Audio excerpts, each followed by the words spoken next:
이번 영상은 23년 5월의 성장을 정리하는 영상입니다. 5월에는 많은 도전을 하기도 하였고 예전에는 심적으로 불편하고 회피하려고 했던 많은 일들을 용기 있게 시도한 달이기도 했습니다. 5월의 가장 큰 성취는 컨텐츠로는 23년도 4월의 지출, 실적에 대한 영상을 제작한 것과 유튜브 채널을 새로 개설한 것, 그리고 유튜브 영상 14개, 쇼츠 영상 5개를 업로드한 것입니다. 관계의 관점에서의 노력은 대학원 스승의 날 모임에 참석한 것이었습니다. 마지막으로 기타로는 첫 부동산 임장, 그리고 생애 첫 매입 임대 신청, 그리고 정기보험 가입, 복싱 학원 등록, 그리고 주말에 회사를 출근한 것 등이 있습니다. 5월에는 많은 시간을 회사 일을 처리하는데 할애했음에도 불구하고 회사 일 외적으로 많은 것을 성취한 걸 보면은 시간의 부족이 문제가 아니라 의지의 문제라는 것을 깨닫게 됩니다. 의지가 있다면 시간이 부족하더라도 많은 것을 성취할 수 있기 때문이죠. 5월의 성장에 대해서 다시 한번 정리해 보자면 잠시 주춤했던 유튜브 제작을 시작하게 되었고 새로 시작한 것도 시작한 것이지만 제가 가진 아이덴티티를 주제로 한 영상으로 채널을 새로 개설하였다는 것에 큰 의미를 두고 있습니다. 이 유튜브 채널을 통해서 제 영향력을 높이는 동시에 제가 가진 가치를 널리 알리고 싶습니다. 그렇기 때문에 구독자 수에 연연하기보다는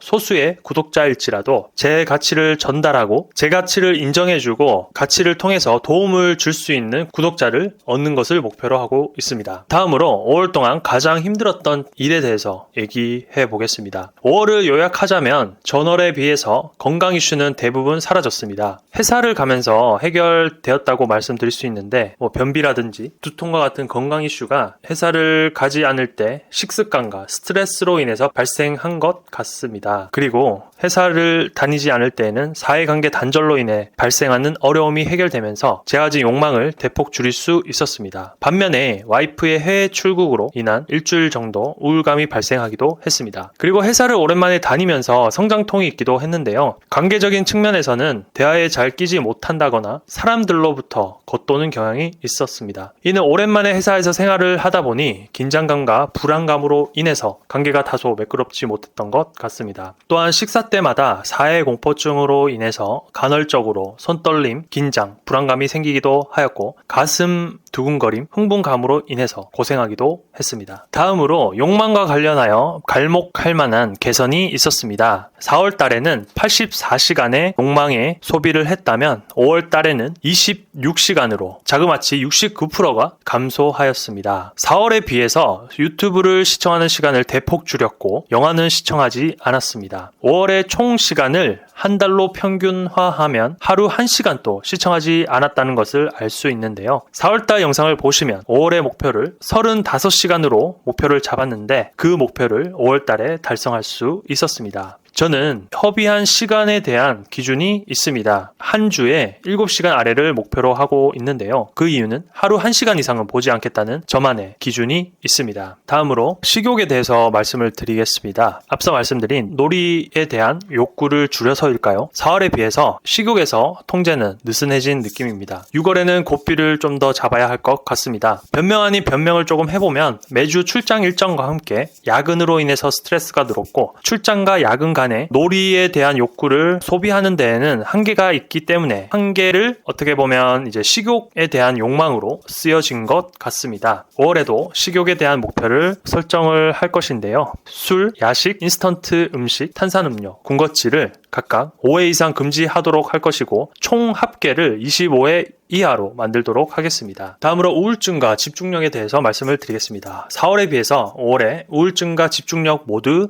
증가하였는데요. 우울증의 경우에는 5월 초중에는 공황장애 그리고 관계에서의 오해 그리고 집중력으로 인해서 발생한 경우가 많았고 5월 말에는 와이프의 갑작스런 해외 출국으로 인해서 발생하기도 했습니다. 또한 과도한 업무로 인해서 번아웃과 슬럼프로 인해서 발생하기도 했습니다. 다음으로 양적 성장에 대해서 말씀드리겠습니다. 양적 성장은 책 컨텐츠 제작, 그리고 블로그 작성, 그리고 독서, 그리고 경제 공부, 그리고 운동이 있습니다. 4월에 비해서 5월에는 컨텐츠 활동이 대폭 증가하였습니다. 유튜브 업로드 수만으로도 유추해 볼 수 있는데요. 4월의 경우에는 유튜브 영상을 한 개도 업로드하지 않았지만 5월에는 쇼츠 영상을 포함하면 19개의 영상을 업로드하였습니다. 반면에 컨텐츠에 대한 리소스가 증가한 만큼 경제 공부에 대한 활동은 줄어든 것을 표를 통해서 알 수 있죠. 그리고 블로그, 독서, 운동에는 정량적으로는 큰 차이가 없어 보이고 자기 개발의 측면에서 파레토 법칙을 잣대로 하면 주요 메인 스트림은 컨텐츠와 경제이며 서브 스트림은 블로그, 독서, 운동의 항목의 경우에는 제 개인적인 기준에서는 크게 의미가 없다라고 말씀드릴 수 있습니다. 6월 달의 목표는 독서를 좀 더 하려고 노력할 것이고 경제 공부와 관련된 일을 좀 더 할 예정입니다.